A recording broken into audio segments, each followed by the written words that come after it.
Fala pessoal, aqui quem fala é o Vini, sejam bem-vindos a mais um vídeo e neste vídeo eu vou repassar cada um dos resultados do UFC 294. Eu já fiz 2 vídeos falando das 2 principais lutas, falei de Islam Makhachev contra Volkanovski, falei de Khamzat Chimaev contra Kamaru Usman, então aqui nesse vídeo eu vou falar cada um dos resultados, vou falar do evento no geral. Mas antes de começar, já deixa o seu like aqui no vídeo, já comenta aqui embaixo o que você achou do card, seu comentário e seu like são muito importantes, assim como a sua inscrição, né? Você pode se inscrever também.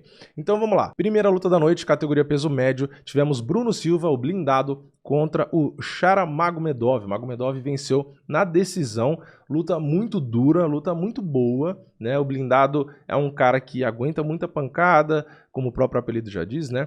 Tem mãos ali muito pesadas, é um cara guerreiro, ele não se importa ali se o cara tá melhor na luta, se o cara bate forte, se o cara é rápido, o blindado vai pra cima, ele vai tentar ali a vitória, né? Só que o Magomedov estava mais eficiente, né? Mais volume de golpes, chutes muito rápidos e uma boa variedade, muita noção de distância, uma boa movimentação. Mesmo quando foi derrubado, o blindado aplicou 3 quedas, né? Mesmo derrubado, ficando de costas no chão, o Magomedov busca golpear, porque você estar por cima é vantagem de quem está por cima. Só que se o cara de baixo é agressivo, coloca cotovelada, coloca soco e tal, não sei o quê, ele pode neutralizar essa vantagem do cara e às vezes, na visão do juiz, até vencer o round.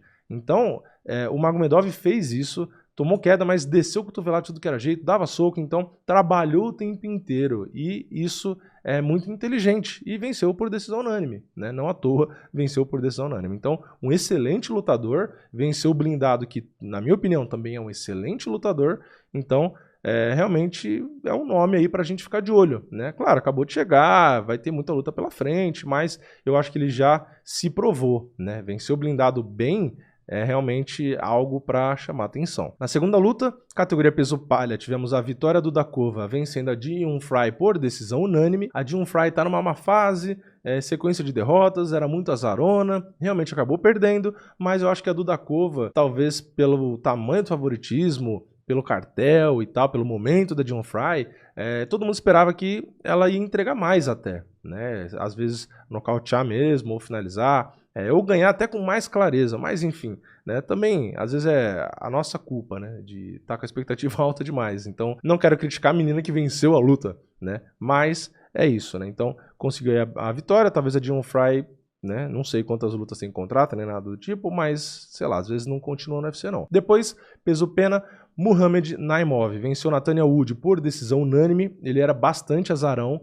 e conseguiu vencer, luta muito boa, né? Tivemos um nível bem parecido ali, né? De golpes, de contundência, de volume, os dois aplicaram queda, o Naimov aplicou mais quedas, né? Mas os dois aplicaram queda, teve controle, enfim, a luta foi bem lá e cá, luta bom nível, né? Os dois são lutadores bons, né? O Nathaniel Wood, inclusive, tinha um favoritismo grande, mas o próprio Carlão Barreto falou na transmissão, se eu não me engano, né, que o Naimov tinha capacidade técnica de vencer a luta e realmente isso aconteceu. Então, o Nathaniel Wood é um cara que tem mais lutas ali e tal, no UFC, né? Mas realmente, na hora de sair do papel e ir para a prática, deu para ver que tinha muito equilíbrio entre os dois, então luta muito boa, mas vitória do Naimov, que era bem azarão, como eu falei. Depois no peso leve, Mike Breeden contra o indiano Anshu Jubli, quem venceu foi o Mike Breeden, que também estava numa má fase, né, assim como a Jinh Yoon Fry, só que ele conseguiu vencer, né, venceu por nocaute no terceiro round com 3 minutos, ele perdeu o primeiro, perdeu o segundo, provavelmente, né, e ali no terceiro, depois do corner falar para ele, ó, você tem que nocautear e tal, não sei o que, ele decidiu ser agressivo, né, começou a dar uma provocada, o indiano é um cara que tem poucas lutas, pouca experiência, então meio que começou a ficar acuado, e o indiano precisa lutar na média e na longa distância, movimentar, ele tem volume, mas é um cara que cadencia mais, não vai pra loucura, então é um cara que luta mais morno. E o Breeden começou a provocar, começou a entrar na média e na curta, botar volume, ser agressivo, então ele fez tudo contra o jogo ali do Anshu Jubli, né? Então o indiano começou a se atrapalhar, começou a se encurralar, não respondia, ficou acuado, começou a tomar um monte de porrada e acabou tomando nocaute. Então Mike Breeden conseguiu aí uma belíssima virada,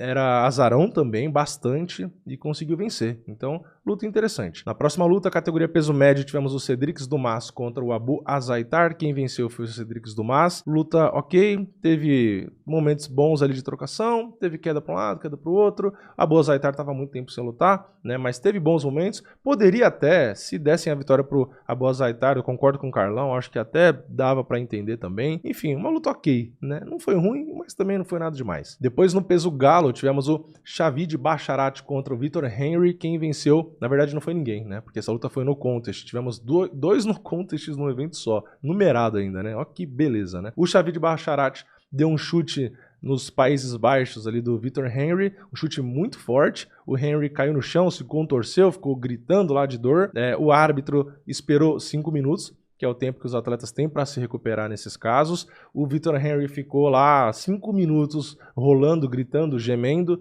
e aí, mesmo com o médico lá e tentando conversar, e aí quando acabou o tempo, regra é regra, o árbitro encerrou a luta, e por considerar um golpe sem intenção, a luta foi uma luta sem resultado, né? Então, no contest, uma pena, né? São dois caras muito bons, o Basharat vem aí com um hypezinho e tal, chama atenção. O Henry é um cara duro, podia entregar uma luta boa como estava sendo, só que o chute baixo estragou tudo, né? Então, não adianta falarem, né? Ah, ele fingiu, né? Porque sempre tem, né? Ah, ele fingiu, porque não sei o quê. Cara, pra quê? Se a luta foi no contest, né, e a luta tava boa, tava parelha, não tinha nada demais, ele não tava tomando uma surra.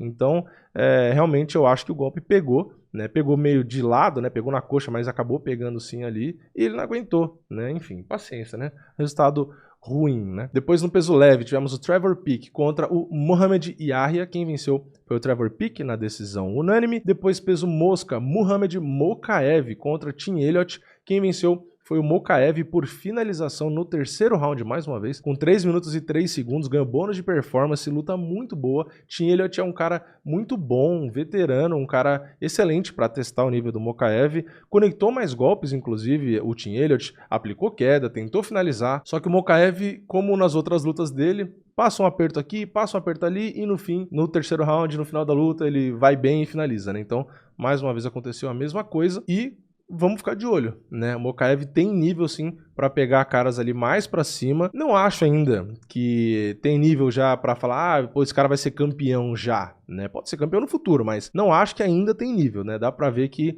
em alguns momentos da luta, em algumas áreas, ele tem buracos, ele realmente acaba errando. Se for alguns caras que estão lá pra cima, vão aproveitar melhor, mas é um baita lutador, né? Não dá pra negar, o Tim Elliott é um cara muito bom, e ainda assim o Mokaev conseguiu vencer por finalização, né? Conseguiu terminar com a luta ali. Então, luta legal, resultado bom, o Mokaev ganhou bônus, mereceu, e vamos ver ele sendo testado depois aí com os caras mais pra cima. Depois no peso galo, Said Nurmagomedov e Muin Gafurov. Quem venceu foi o Nurmagomedov por finalização no primeiro round, com uma guilhotina, ganhou bônus de performance. A luta parecia que ia ser muito boa, o Gafurov é um cara bom, né? Tinha tudo ali pra rolar uma trocação legal e tal, não sei o quê, só que ele foi grudar pra dar uma queda, deu bobeira, deu pescoção e foi finalizado, né? Alguns caras quando vão dar queda não prestam atenção nisso, né? E entrega a cabeça de bandeja e, enfim, ficou muito triste ali, né? Depois da luta e tal, com razão, né? Porque, pô, treina por meses, tem a oportunidade e vai e erra um negócio básico desse, né? Mas mérito do Said Nurmagomedov, que aproveitou, ele não tem nada a ver com isso, né? Depois no peso médio, Ikram Aliskerov contra o brasileiro Warley Alves. O Warley pegou a luta relativamente em cima da hora, era o maior azarão da noite e realmente perdeu. O Aliskerov nocauteou no primeiro round com 2 minutos e 7 segundos, ganhou bônus de performance, e aqui não tem nem muito o que falar, né? O Warley é um cara bom, é um cara que bate forte, é um cara perigoso. O Aliskerov teve que ficar esperto ali, não teve tanta moleza, mas quando ele achou os golpes, ligou ali a metralhadora. O Warley tentou bloquear, tentou ali sobreviver, mas estava na grade, estava encurralado e não tinha muito o que fazer, né? Pô, primeiro round, começo de luta, o cara no gás ali, aí é só ladeira abaixo, né? Então, belo nocaute aí do Aliskerov. Depois, no meio pesado, Magomed Ankalaev contra o brasileiro Johnny Walker, e essa foi a segunda luta que foi declarada sem resultado. Essa foi a bizarrice da noite, né? O prêmio bizarrice da noite.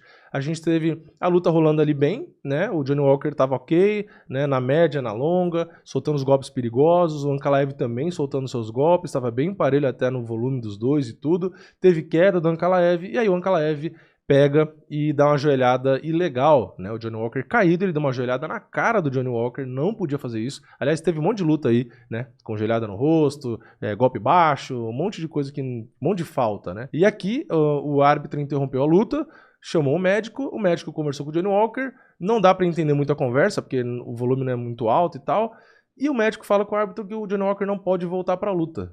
E aí o árbitro pergunta, mais de uma vez, ele não pode lutar? Ele não pode lutar? E o médico fala, não pode.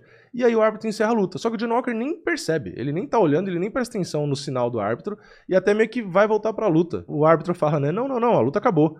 Aí o Johnny Walker, como assim? Não sei o que, pega até empurra o árbitro ali na hora, aí entra um monte de gente, aí fica uma confusão, porque o Johnny Walker não entendeu nada. A gente assistindo e vendo tudo, não entendeu? Imagina o Johnny Walker, né? Então, ele ficou ali boiando, ficou pé da vida, com razão, até o Dana White entrou no octógono, pra vocês terem ideia, falando que não, que ia resolver, que não ia deixar isso assim, chegou até a comentar que foi inexperiência do médico e tal. Então, assim, é um absurdo, né? O Johnny Walker nitidamente estava consciente, estava bem, estava lúcido, tinha um cortezinho de nada ali, mas não tinha motivo para parar a luta e, enfim, aí estraga tudo, né? O cara, de novo, se prepara por meses, tá ali tendo a oportunidade, nem teve luta e acontece um negócio desse. Então, esse médico aí, se realmente foi uma falha dele, não dá para entender muito a conversa que rolou ali e tal, mas se foi realmente um erro dele, esse cara tem que, não vou dizer que ser banido do esporte, mas esse cara precisa ter um treinamento aí, né? Enfim, participar de, às vezes, cards preliminares, né? Não pode errar desse jeito. Então, infelizmente é uma pena, uma luta que eu queria muito ver. Johnny Walker estava aparentemente bem ali, mas enfim, é lamentável, né? Depois, penúltima luta, peso médio, Kamaru Usman e Khamzat Chimaev. Quem venceu foi o Chimaev na decisão majoritária, ou seja, 2 dos 3 juízes marcaram a vitória dele e esse terceiro juiz deu empate, né? Mas já tem um vídeo aqui só falando dessa luta. E na luta principal, peso leve, Islam Makhachev contra Alexander Volkanovski. Quem venceu foi o Makhachev no primeiro round por nocaute. Pois é, e ganhou o bônus de performance. Mas também já fiz um vídeo só falando dessa luta. Não vou repetir tudo aqui para não ficar chato, não ficar... enfim, não faz sentido. Então, falando do card no geral, foi um card bom? Foi. Só que a minha expectativa era de um card nota 8, 9... né, um card no papel com lutas muito interessantes, claro que estava melhor com Borrachinha e Charles, melhor pra gente brasileiro que torcia pra eles e tal, né, mas enfim, ainda assim estava um card muito bom no papel, só que 2 lutas no contest, sendo uma delas essa bizarrice que eu falei, aliás, a luta do Johnny Walker não tinha que ser no contest, tinha que ser desclassificação, né, o McGregor até tweetou isso e eu concordo com ele, se foi um golpe ilegal e foi intencional, né? Porque o árbitro, na hora que o Bruce Buffer anunciou, falou que foi não intencional. Porra, como que esse golpe foi não intencional? Ele, segurando o Johnny Walker no chão ali, ele dá nitidamente a joelhada na cara, não pegou de raspão, ele deu na cara. Então, seria desclassificação. Mas tudo bem também, porque uma vitória por desclassificação desse jeito ia mudar o quê pro Johnny Walker? Ele ia disputar o cinturão porque ganhou a luta por desclassificação? Né? Então, assim, não ia mudar nada, né? Ia dar tudo na mesma merda, né? Mas enfim. Fazer o quê? Voltando ao card no geral, como tivemos 2 lutas no contest, muitas lutas ali por decisão mornas e tal, eu não consigo dar uma nota 8. Eu acho que é muito. Mas 7 também, então eu vou dar aquele 7,5, tá? Porque tivemos o nocaute na luta principal, tivemos ali ainda no card principal o nocaute do Ikram Aliskerov, tivemos a finalização do Mokaev, então tivemos lutas boas, né? Resultados interessantes, né? Tivemos o nocaute de virada ali do Mike Breeden, então isso puxa a nota ali pra cima. Mas realmente, 2 lutas no contest, decisões ali mais mornas no card preliminar e tal. Então eu acho que 7,5 tá de bom tamanho. Eu acho que dar nota 8 para esse card é um pouco exagerado. Mas valeu a pena? Valeu. O horário muito bom também, né? Ajuda, a gente conseguiu assistir mais cedo, então acho que tudo isso é positivo. Mas é isso, realmente a minha expectativa, no geral, acho que estava alta demais, né? Então eu quero saber a sua opinião, né? Comenta aqui embaixo, qual que foi a sua nota pro card, né? Quanto você esperava e quanto foi, né? Pra gente ter uma ideia. Então é isso, eu vejo vocês na próxima, é nóis, valeu, falou!